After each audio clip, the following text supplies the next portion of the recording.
wanaagga inaad fasho ambaad wanaagga ku dhaqanto gacanta haday ku murkacato waa la soo celinoo halkeedii baa waa la kabiyo bir iyo waxba lagu xidhay afka haduu ka murkacdo ka waran hadalku ka murkacdo sidaa ulama jeedin umba 70 sano hayn ulama jeedin sidaa ma ahayn sida loo qaatay ma aha cidlun baad ku xiiqay ta kale la jaan qaadida xaaladda taagan ay raadin kharan jalannan waji jallaju waannan sifalaya hadaad dariiqo eeg jid baad socotaa jidkii waa weecday amba jidkii qalooc waa galay hadaad la leexan weydo oo tira anigu dhangago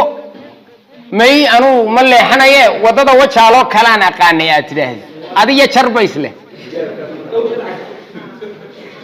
waan isfahansama nacam wala wadada markay la leexato waana la leexataa